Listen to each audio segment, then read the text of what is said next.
How do you follow up with someone who helped/review your portfolio before?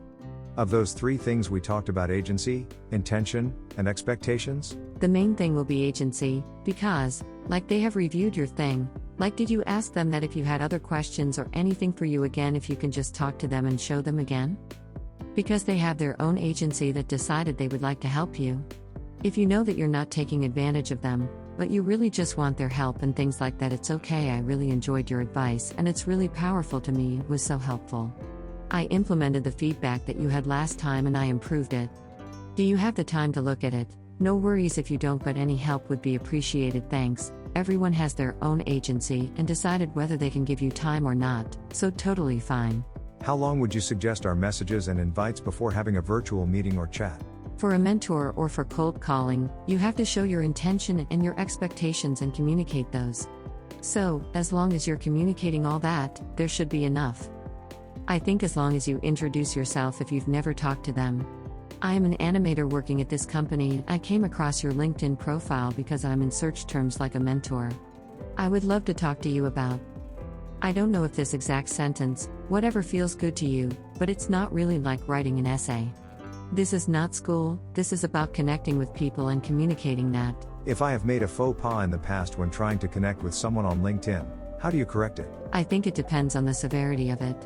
Did they tell you not to reach out back to them? Did you ask for a job? If they just ghosted you, I think it's a hint that they probably don't want to talk to you. You can take that as a learning opportunity, like you know the way they communicate and maybe you'll go well with others, but you've learned and you just take that lesson and move on. I think if you apologize that might be good, but like again, if you have followed up multiple times, and if they're not responding to it, just leave it be.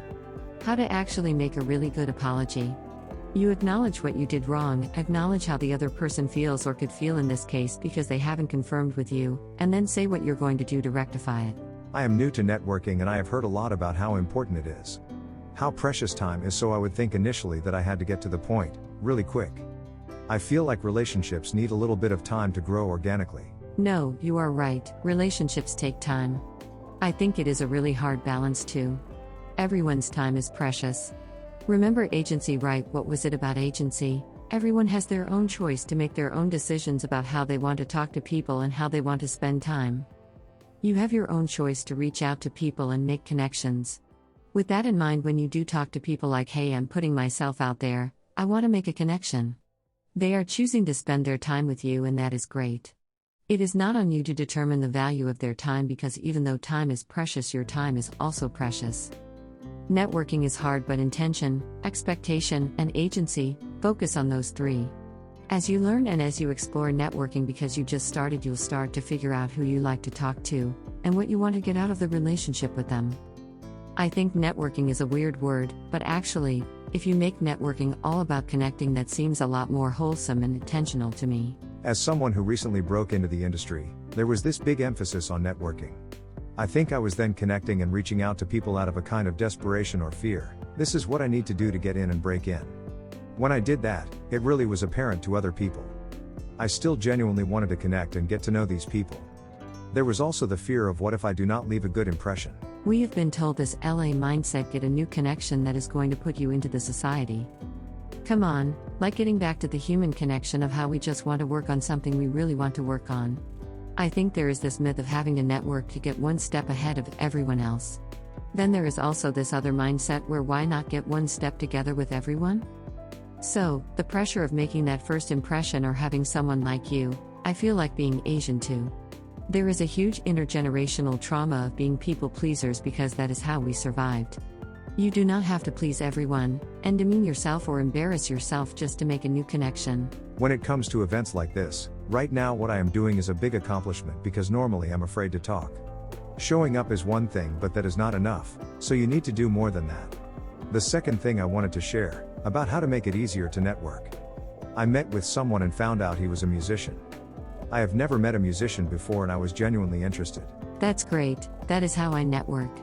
I talk to people to see what their life is about, and what are their dreams, desires, and goals, because I think that is the really beautiful thing about getting to know someone. Then if it happened to align with whatever I needed, so I have this project and it is about the story of an Asian mother. And things like that. Then I would try to hear their thoughts, and if they aligned, that would be like, is this something that you would like to talk about and connect? So I think that is a great way to chat with people, just to get to know them if you are generally interested. Everyone has a different way of connecting with people. So this is up to you how you would like to connect. It really could just be as simple as, I just want to know what makes you go. Is it inappropriate to request a connection on LinkedIn from people you don't know, if you have many connections already? It's not inappropriate, go for it. Remember expectations, intentions, and agency? People can decide to ignore you, and people can decide to talk to you. It doesn't hurt to reach out. The worst thing that can happen is they don't respond to you or tell you to bog off, but otherwise, why would you want to be friends with them? Remember to communicate who you are, why you are reaching out to them, and what you hope to get out of it. I recall sending a connection request to Amy Kuo, but the messaging was locked. How can I connect with you? Was this on LinkedIn? I don't know, I'm sorry. You can connect with me on Discord. My handle is Blackenveer. Don't ask why it's so angsty, I was in middle school. Also, it is not creepy to look up multiple platforms for a person just for a chance to talk, except maybe Facebook. That's a little creepy and personal. TikTok and Instagram, though, are very public platforms and acceptable in the art industry. If you made a mistake when trying to connect, how do you correct it? Apologize. Then move on, don't expect anything. They don't owe you anything, and vice versa. Is there an instance when the message invite is too long? An entire essay, like 2 pages, is maybe too long.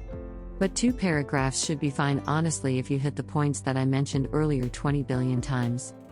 Again, I think you should be clear about who you are, what your intentions and expectations are, and understand that they have that agency to respond to you or not.